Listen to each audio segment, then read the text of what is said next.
awesome turnout for a snowstorm. I want to give you a round of applause for showing up. I mean, this is a faithful group right here showing up for church, and I just want to say thank you. Thank you for braving the snowstorm. I always hope that snowstorms hit on like Monday. Monday would be great. Lord, if you're listening, Monday is better than Sunday. But thank you so much for coming. And in 2 weeks, we start a brand new series called The Legacy of Love. And I'm really thrilled about that. It's going to be about relationships and building long-term love. So I'm really looking forward to that. And then we have so much stuff coming up as well. We have a marriage event that's going to be coming up here pretty soon. Easter's around the corner. We've got a night of flourish. Which is going to be amazing. Hannah will talk more about that in the weeks to come. We got a men's event that is shaping up to be, I think, the coolest we've ever done, and that's most likely going to be in May. So a lot of really, really cool things that are coming up, and I'm so thrilled about all the stuff that is coming. But today and next week are the last 2 weeks of Rooted, and we are getting closer and closer to the culmination of Rooted. And I want you to know that I am so fired up, so alive with vision, and I feel like I've never been more alive with vision. And I feel like the whole 7 years that we've been here, we just turned 7 as a church, but the whole 7 years is leading us to this moment right here. It's like the Lord has been building a foundation for the last 7 years, and now he's saying it's time to go. It's time to reach people like you've never reached them before, and so I'm thrilled about that. So if you're newer at Thrive, I just want to say welcome, and for those of you that are brand new, if you're here for the very first time and you thought, does Thrive put the guitar worshipers like towards heaven? What's going on? No, that's actually Parker Performing Arts School that has built the wonderful set behind us. All the more reason why we should be talking about what we're talking about here today. But I want to open up in the book of Numbers in chapter 9, Genesis, Exodus, Leviticus, Numbers.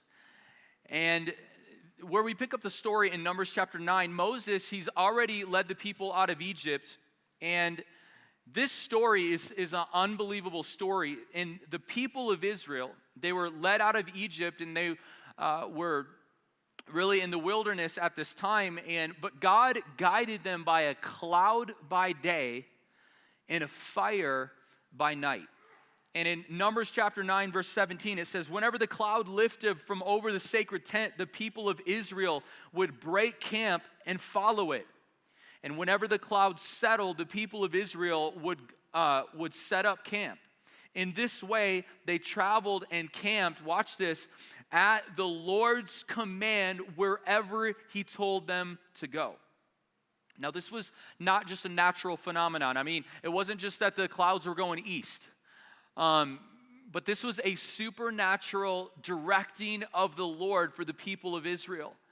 And this is important. The cloud would have been a wonderful relief for the hot weather in Egypt, in the Israel area. We've been in both of those areas. We've been in Israel in the desert areas. We've been in Egypt in the desert areas. I remember we were riding a camel right around the pyramids, and we got to go up in the pyramids, but we were riding a camel, and all you see is just desert. And so cloud cover would be amazing. It would be amazing. It would shade the people of Israel, and so God supernaturally shaded the people of Israel, but whenever that cloud moved, God was saying, it's time to move. And what's interesting is in this story, God was in control. He was directing where Israel should go. He was directing when they should go. And when I read Numbers chapter 9, I feel like us at Thrive are in a similar situation where we have stayed in a place, and we have built a foundation over the last 7 years, but the cloud is moving. God is calling us to push forward the gospel in a way we never have before. And I feel the question he's asking us is he's saying, I'm moving, are you willing to join the movement? And as we've been praying about this, I've been praying and feeling a moving of the Lord over the last 2 years specifically. And the board has prayed and feels peace about it. The staff, I believe the leaders have been praying. God's been stirring that in their hearts as well, and I believe he has in your hearts as well. But the shade is moving. The cloud is moving. God is calling us to a place we've never been before. A place that we have never been before. And I want to tell you, it is exciting. That is the place I want to be. I want to be following the will of the Lord. Even if I don't know exactly where it's leading me, I want to say, yes, God, you're speaking. I'm listening. I'm going. Let's go. Where you taking us? It doesn't matter. I trust you. And so over the last 4 months, I've been in around 50 different meetings when it comes to Rooted. And what I want to do today, the week before Celebration Sunday, is I want to bring you the most important thoughts. And I want to pull from some meetings we did in September, and some meetings in October, and some meetings that we've done in January and February. And I want to pull all kinds of different ideas from these different meetings, because this is why I believe that clarity leads to unity, and unity is where God commands the blessing. And so what I want to do today is I want to pull from different places, and I want to have as clear of a rooted message as I possibly can, so that we can come together in unity, and that's where God commands a blessing. All right, so 3 goals. Here's 3 goals that I have with Rooted. All right, number 1 is this, that we are personally rooted in God. That we are personally rooted in God. And I want you to know this is before the financial part, before a building, before all those things, land, whatever God's going to do, before all of that, this is the first thing that is most important to me. I want to see the church, I want to see us get rooted in the Lord. Seems like it's so interesting how people can be saved. They've given their life to Christ, but they root themselves in things that are not the Lord. They root themselves in their success. They root themselves in the perfect kids and the perfect children. They root themselves in money. They root themselves in being liked. And one thing I know is when we're rooted in anything other than God, what it's going to produce is it's going to produce the wrong emotions, which will produce the wrong decisions, and it will produce the wrong direction. And what happens is we end up in the wrong place in life. The wrong place of purpose. The wrong place in our marriage. It's not where God wants it to be. The wrong place in our friendships. And so before we even talk about anything within Rooted, Rooted is a spiritual direction for our church. To be rooted in the Lord. Jeremiah 17:7-8 says, "But blessed are those who trust in the Lord, and have made the Lord their hope and confidence.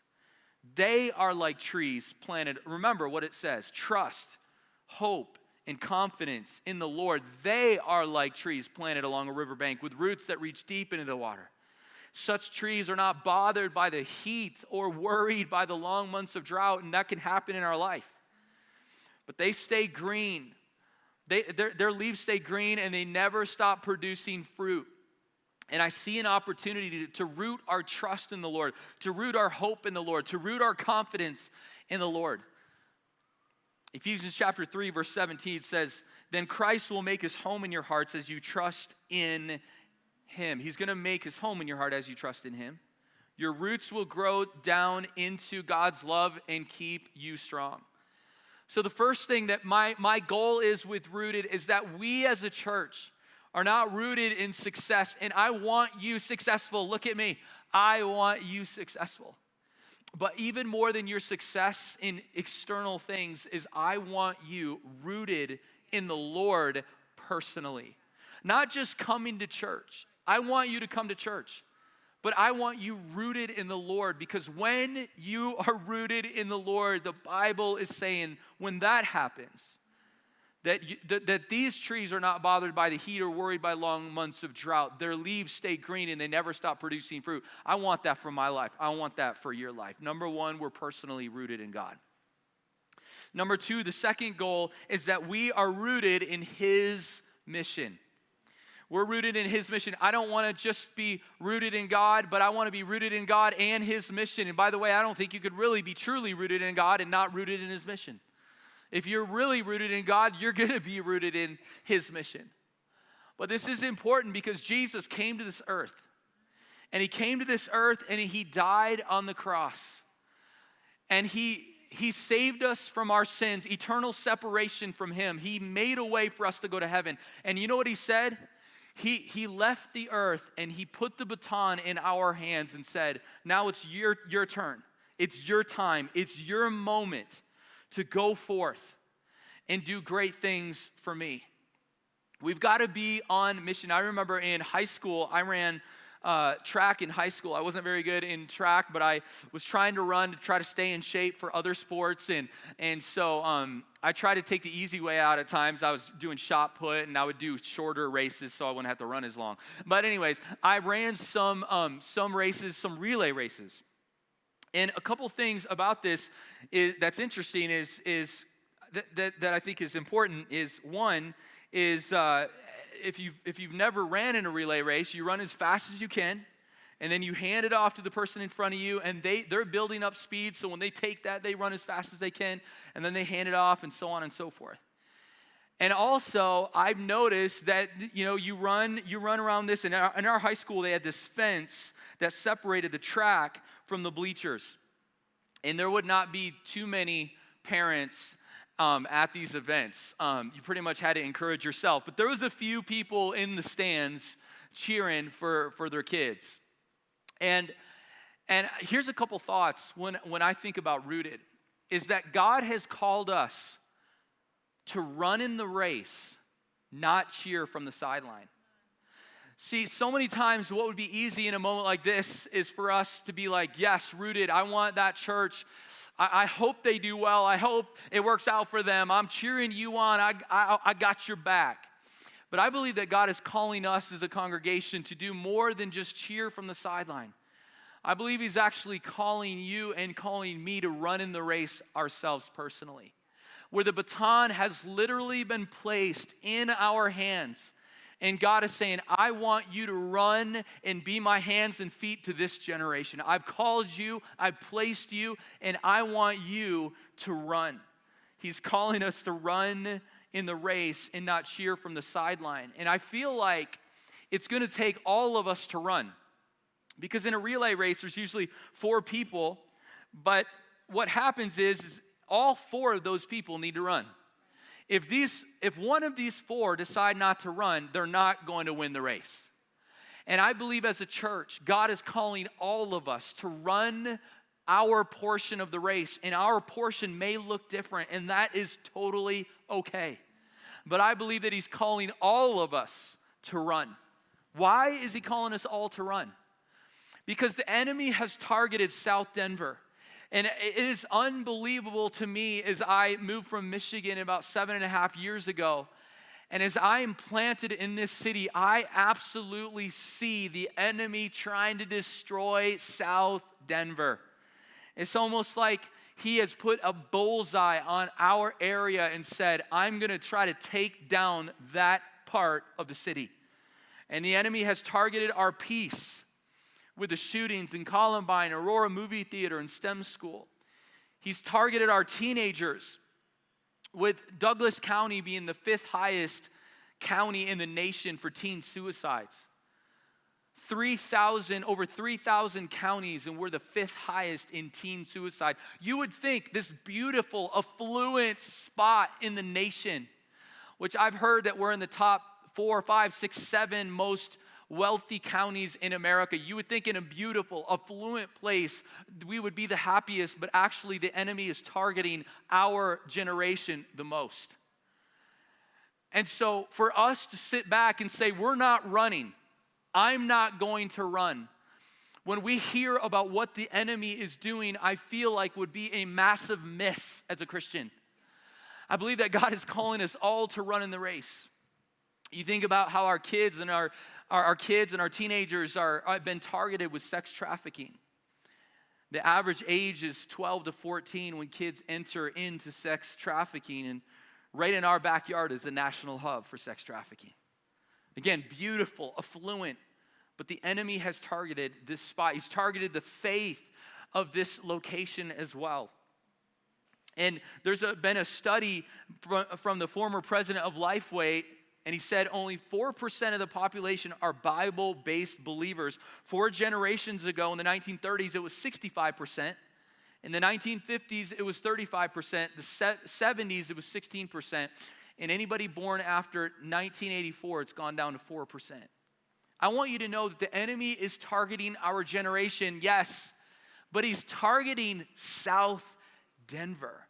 He's targeting our area in an unprecedented way. And one thing that is absolutely clear is that the souls of the city are our responsibility. In John chapter 15 and verse 5, Jesus says, I am the vine, you are the branches. Those who remain in me and I in them will produce much fruit. God isn't just wanting us to produce some fruit. He's wanting us to produce much fruit. That the baton has been passed in our hand. We're alive in South Denver. We're Christians. We're called to make a difference. It's not just that we produce fruit, but it's much fruit. It says in verse 8, when you produce much fruit, you were my true disciple. This brings great glory to my Father. And in chapter 4, verse 36, the fruit they harvest is people brought to eternal life. And in the Great Commission, when Jesus died on the cross and he rose again and he was about to head off to heaven, one of the final things that he says to his disciples and that he's saying to us here today is go into all the world and make disciples. This is the moment he is literally saying, the baton is in your hand. The apostle Paul is not here. Peter is not here. Some of these great apostles, they are not here. But you know who is here? The great generals that are sitting in these seats are here. God has placed you, he has called you, he has planted you, and he has said, it's time to take the baton and to run. South Denver has been targeted, and this is our responsibility. I don't want to just hear about the things that are going on in our city. Oh man, I wish somebody would do something about this. I wish God would send somebody to make a difference. But God is calling us not just to hear it, but to do something about it. And as we have said from week 1, that portability is limiting our fruitfulness as a church. In a few ways, there's many ways, but we'll just key in on recapping 3. One is it's impacting our ministry to kids. We would love to create our own space where our kids' ministry space was more engaging for our kids instead of what they have to do right now is take these pictures, clear out all the stuff, it's clutter everywhere, and kids' ministry does an amazing job. But we would love to create an environment where your kids even love church more. We want to build a church where kids are absolutely begging their parents to come to church. We feel like with our own space, we could do that on a greater scale. We feel like portability is hurting our retention with adults as well, because sometimes people will try Thrive and they'll be like, well, I don't really know if I want to, do the portable thing and those kind of things. And listen, we've run that play for 7 years. But we feel like God is saying it's time to get permanent, not for convenience. Hear me.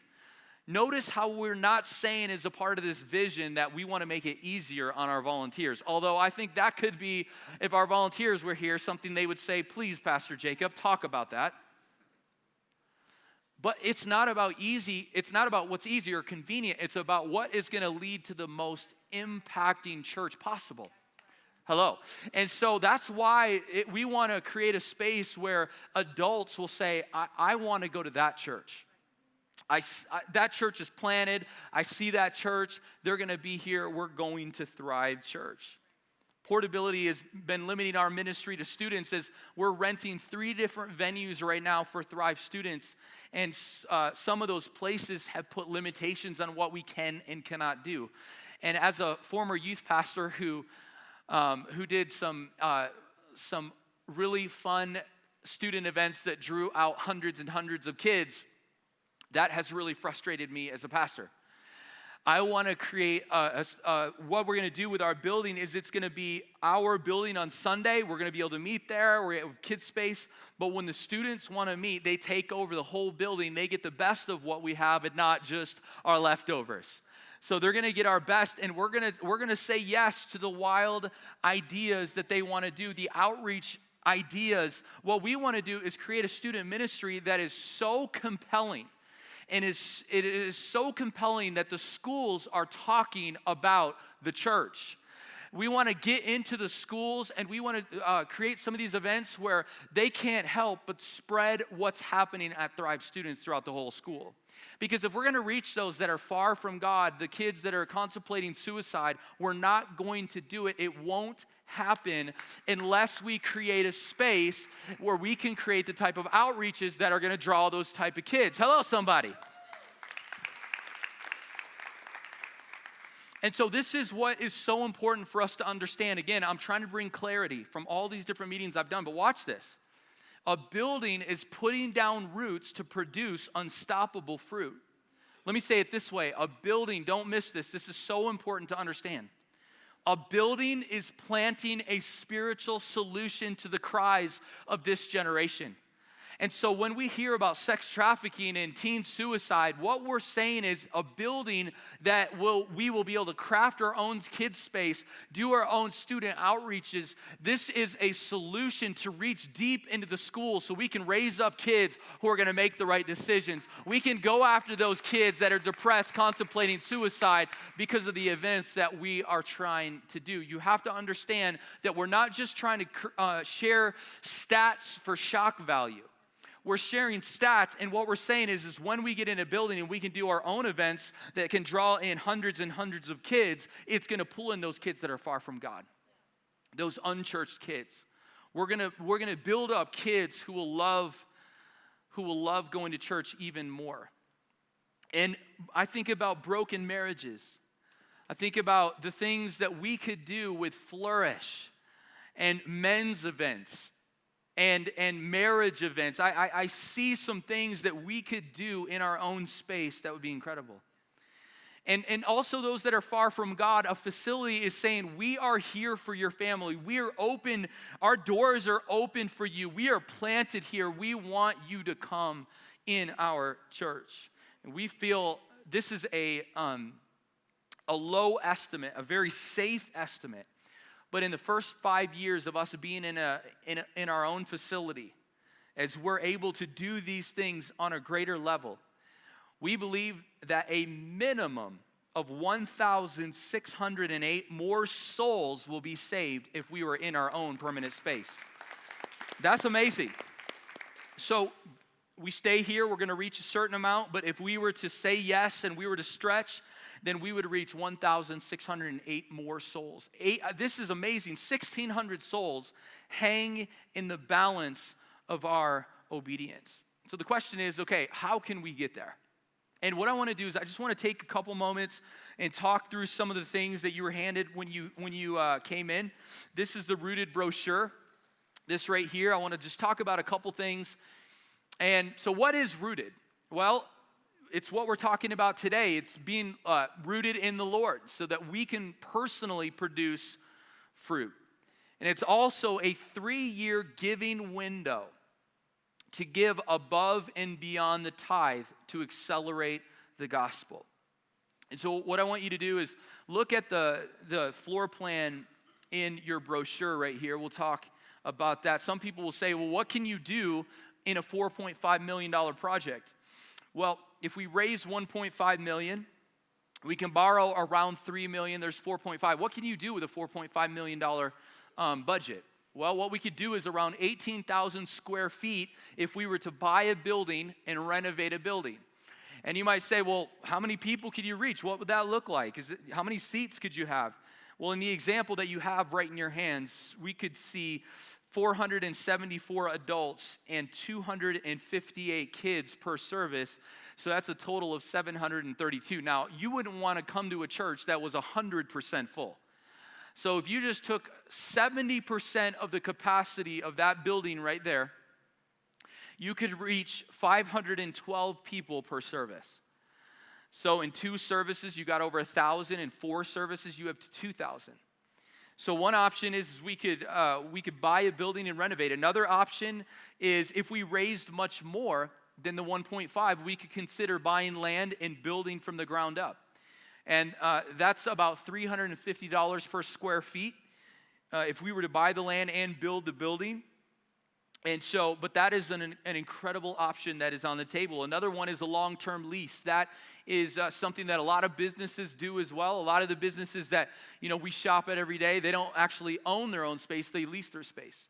So those are the 3 options that are on the table.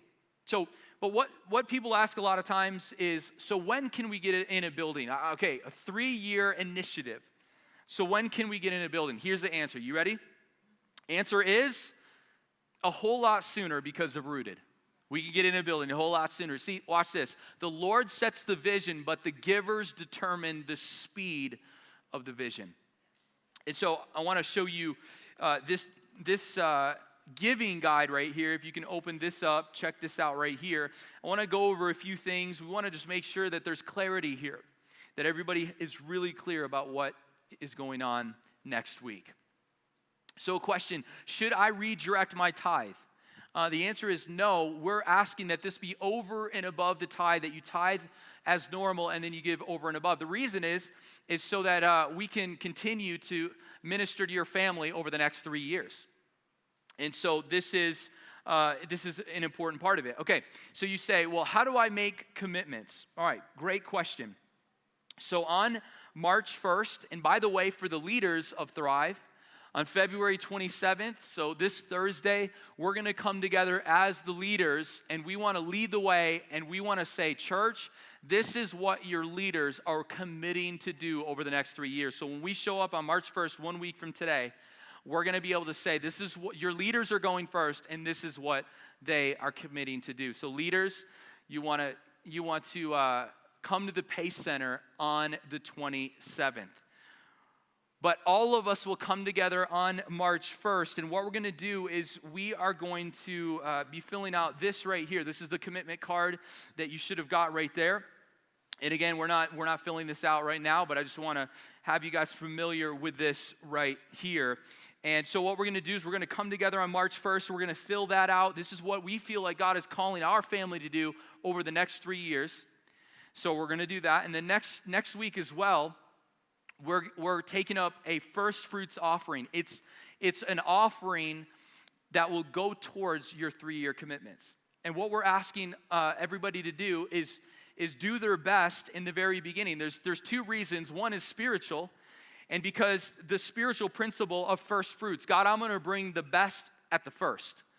And that is a principle throughout the Bible. I want to honor you not just with the leftovers, but I want to bring it to you right in the beginning. And then also there's a strategic reason on why funds in the beginning would be a blessing.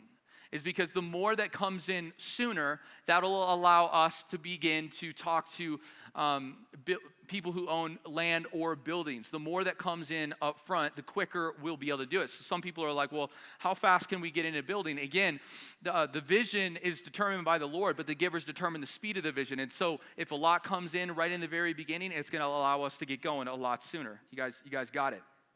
So we're setting a goal, a stretch goal of that first fruits offering of $200,000 to come in next week.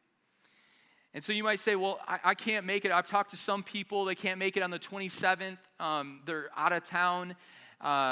Maybe the first, you're out of town. I was talking with a couple, and they're going to be out of town on the 1st, and they asked, is it okay if we turn in early? Absolutely. You can turn in your commitment card early. You could even do that today if you're not going to be here next week. Or you could stop by the office. You can mail it in. There's different options there. I actually had a pastor, a friend of mine, who heard about what we were doing, and I was on the phone with him earlier this past week, and he said, hey, can you text me a commitment card?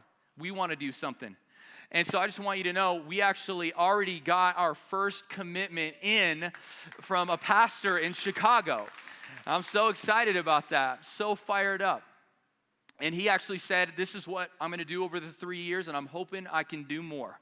It's like, I just blown away. by the generosity. But I just want to be clear about that. Next week, we're going to be filling out that card, but if you're not able to make it, you can turn it in early, and that would allow us to be able to get counted in that first initial wave. Okay, some giving strategies right on that form as well. You might say, well, how could I make a 3-year commitment? What could I do? Those are some ideas that will just get the ball rolling, give up some luxuries for a time, get a side hustle going. That's what I've been talking about. Some different things that I might be able to do to generate some revenue outside of Thrive so that I could give more to Rooted. So maybe you can begin to think about that. I heard of a single mom who was baking bread for 3 years, and she was able to raise $25,000 and give it towards Rooted. A teenager, not Rooted, an initiative done by another church.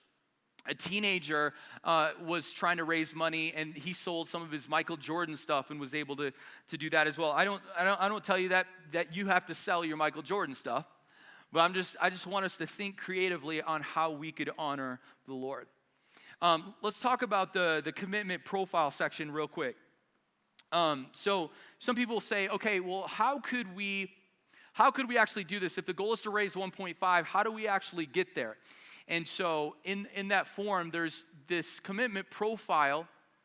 And for an initiative to be successful, usually one or more families will make commitments at 10% of the actual goal or more. So that's $150,000 over the 3 years or more. And you'll get a handful of people between 50,000 and 150. 23 commitments will be needed between 10 and 45,000, and lots of people between 2,500 and 8,000. And so sometimes people have said, well, I don't have cash to give, but I have stocks I could give, business interests I could give, real estate that I could give. We set up a donor advised fund through National Christian Foundation, and we're actually able to accept nearly anything that God would lay on your heart. And we're not setting that up to tell you what you should do. We're setting it up so that if God speaks to you in any specific way, then that can happen. Stocks or different things. All right, so what if more or less is raised? So what if more is raised?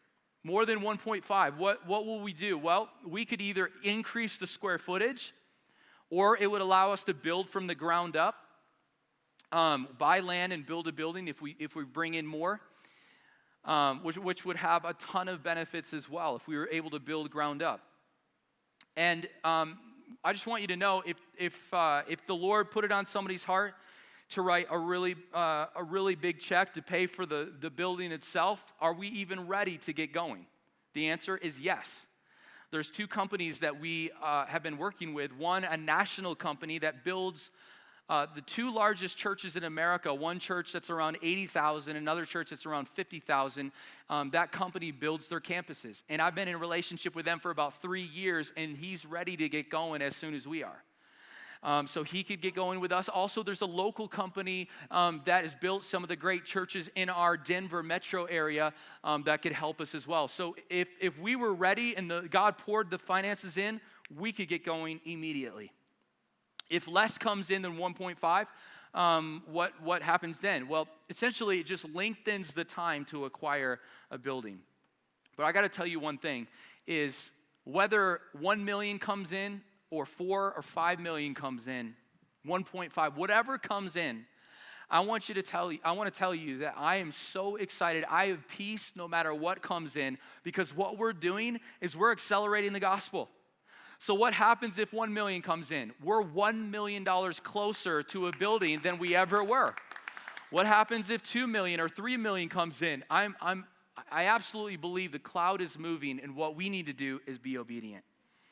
So I want to answer just a few more questions, and we're going to close with one final thought.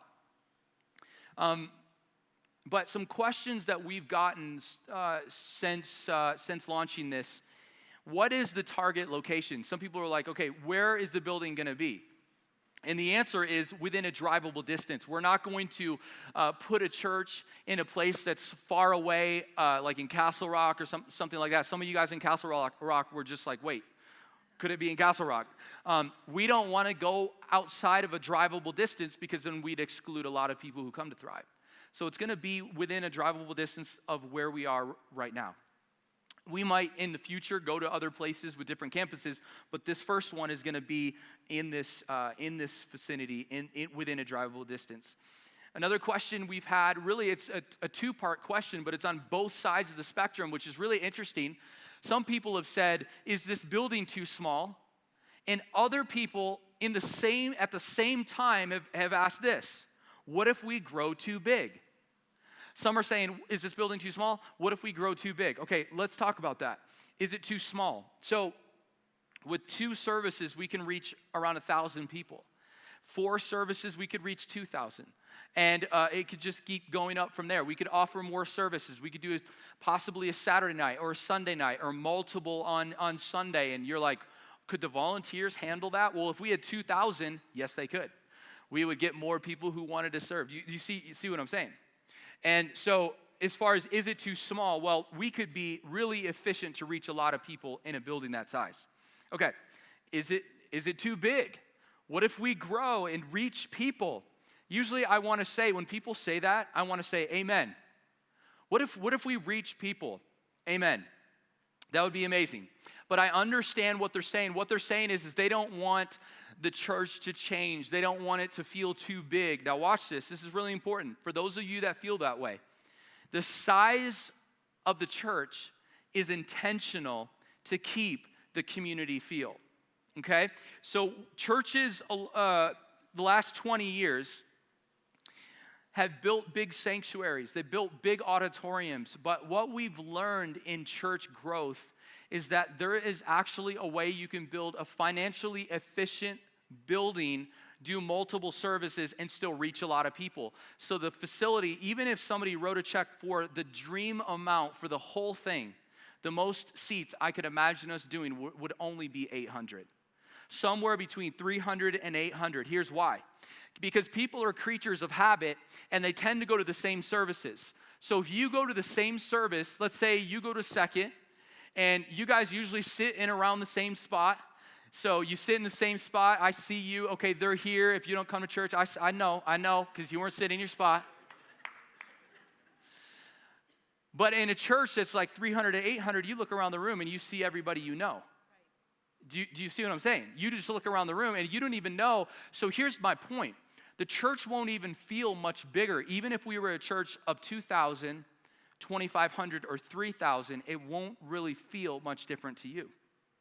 The building is going to be within a size that doesn't feel too big, but we can still reach a lot of people. So I like to say it this way. There is a more financially efficient way to reach more people, and in a way that matters most to them, which is a community feel. So is it too small? We can reach a lot of people. Will it get too big? It's still going to stay a community feel. Amen, somebody? That's good. Okay, can you talk about the finances? All right, so we're going to, all the money that comes in is going to be put into the Wesleyan Investment Foundation.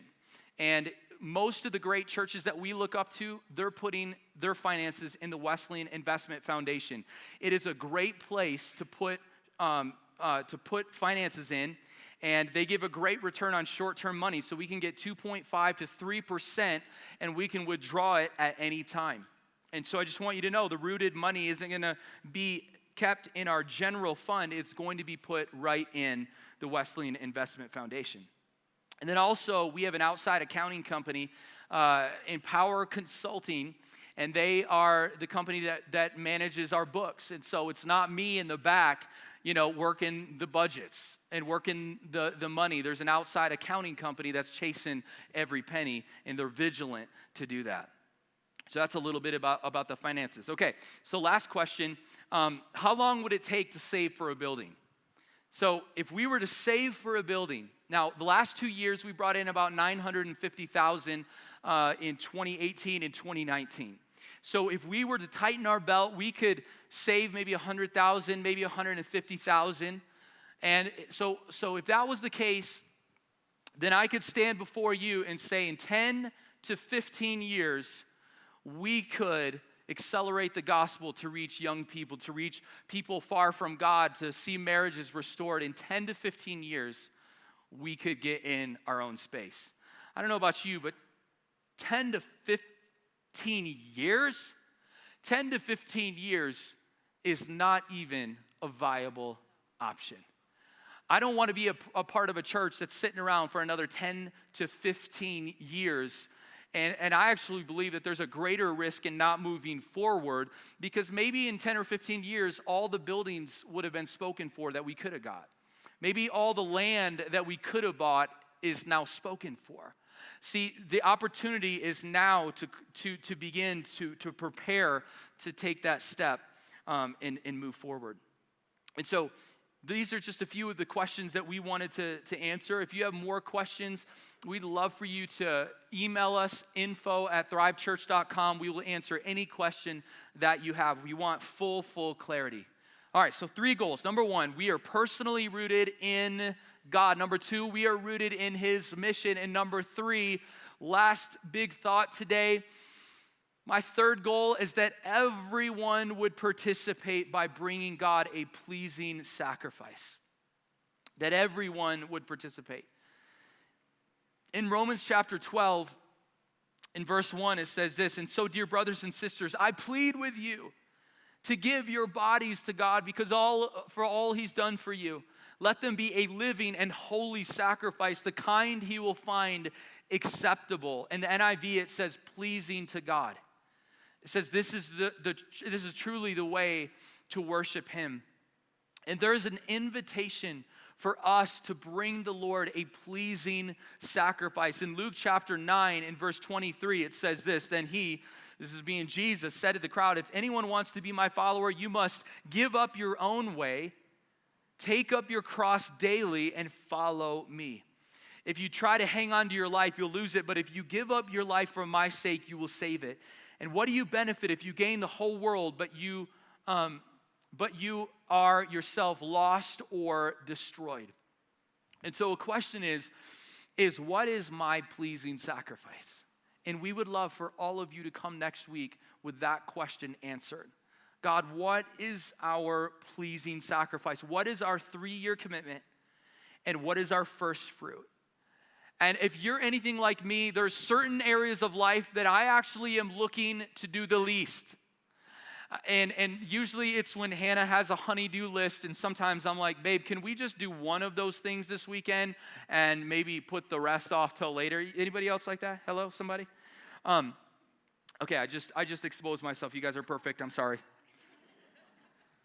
But there's times in life where we look for the least. What is the least I can do? Well, God, okay, so we're doing this 3-year thing. I'll do something. That is not what we're asking you to come next week with. We want you to come next week with a question answered. What is my pleasing sacrifice? And I want you to know, we are going to celebrate every single person in whatever God lays on their heart.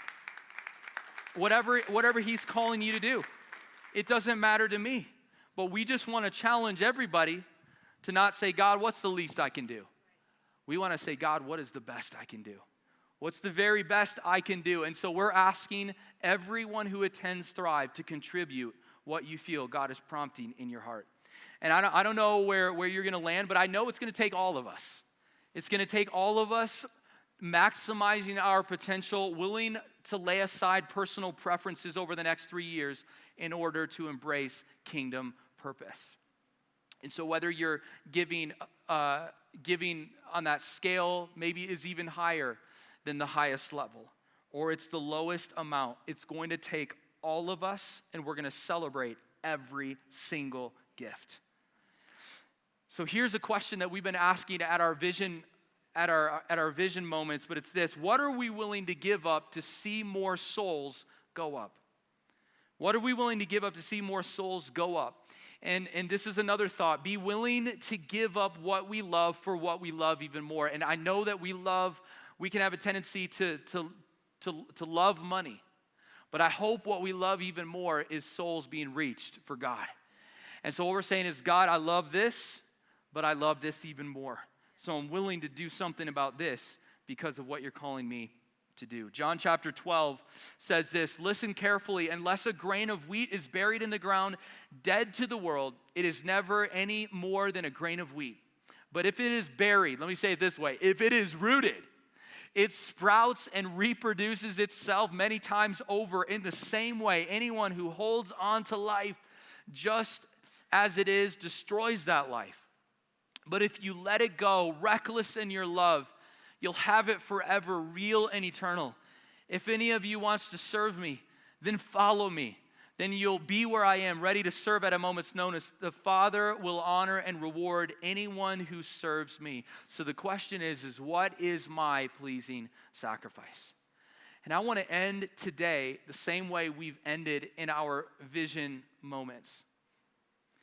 There's a story in a song that has been resonating in my heart. We've had this song on repeat for the last probably 6 weeks. I don't know how many times we've heard this song. I can't get enough of it.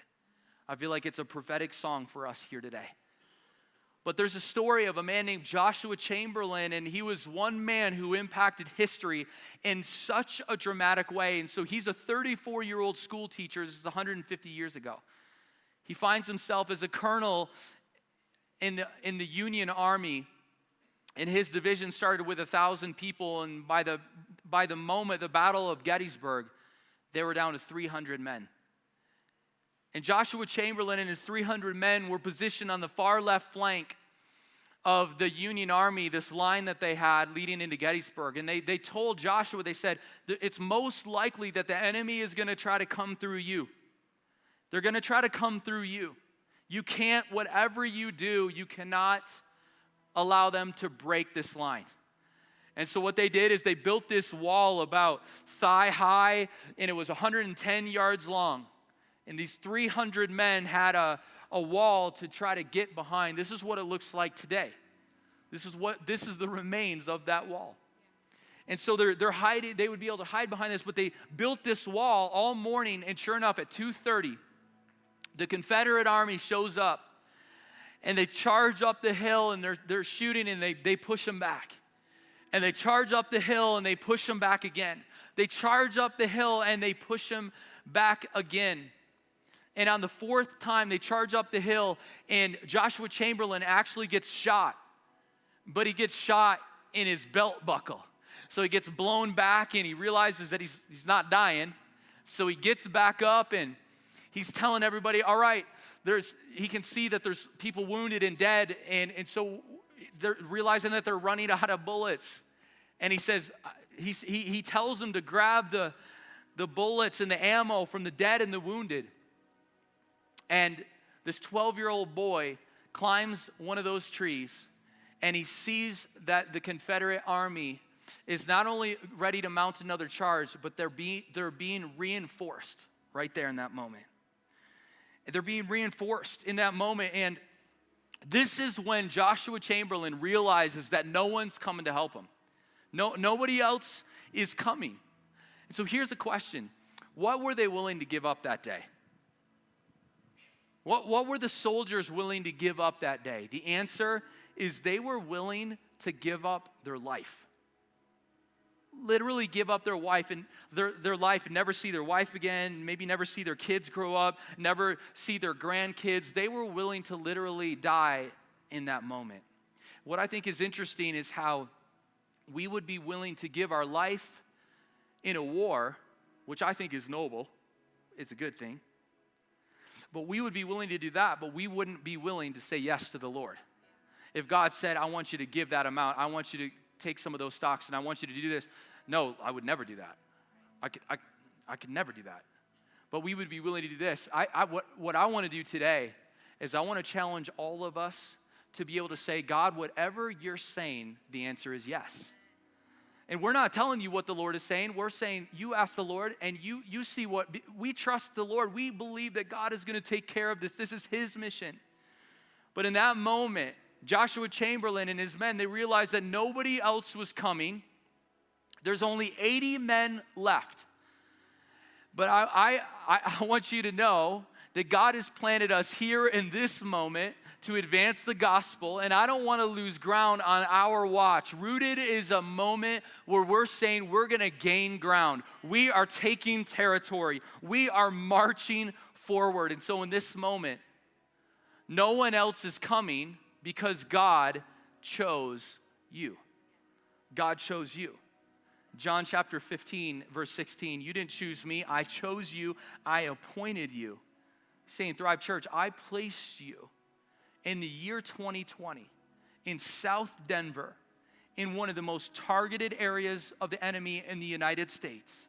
And I've placed you there. I appointed you to go and for you to produce lasting fruit, so the Father will give you whatever you ask for using my name.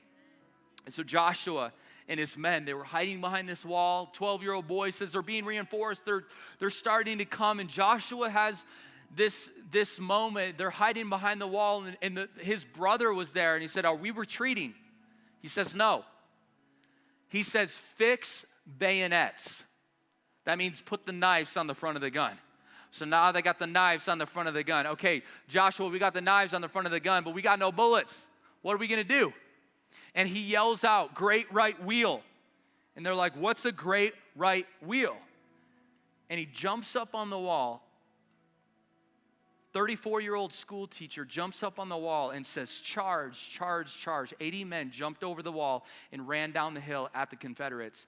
The Confederates thought they for sure were reinforced. And so they dropped their weapons and they surrendered. And that is just an unbelievable story. But Joshua realizes that nobody's coming. And I feel like in this city, God has placed us here. He's placed us here. Are we going to retreat? I've heard this quote that says, evil prevails when good men do nothing. And so are we going to be those people, God, I wish you would send somebody else. God, I wish you would do something amazing in the city. God, I wish you would you step up? Would you reach the teenagers? God, there's so many broken people. God, what would you? And God is saying, I've called you. You jump up on that wall. You charge. You go. It's time for you to go. It's time for you to charge. This generation is pinned down. Moses, when they realized the cloud was moving, they immediately followed and obeyed. Here's the point, is we can't stay here. I believe the cloud has been resting over Thrive in this portable environment for the last 7 years, but he's prompting us to move. He is prompting us and he's saying, we can't stay here anymore, hiding behind the wall, hearing the statistics and not charging forward. Our family, our kids, our city, and the future generations are counting on us in this moment. We can't stay here. Would you bow your heads? Father, I thank you so much, God, that you haven't called us to a passive faith, a weak faith, a faith where we just sit back, but God, that you have called us and placed us and chosen us to be in South Denver in 2020. And God, I thank you that you took 12 men following you and you shook the world. And God, I pray that you will unify this church to shake South Denver. I pray that this city will never be the same as we accelerate the gospel right here. God, we're making a decision that we're not going to stay here. We're not going to stay here, but we're going to move and we're going to follow you. We're going to honor you. We're going to obey you, and we're saying yes to whatever you're asking. In Jesus' name,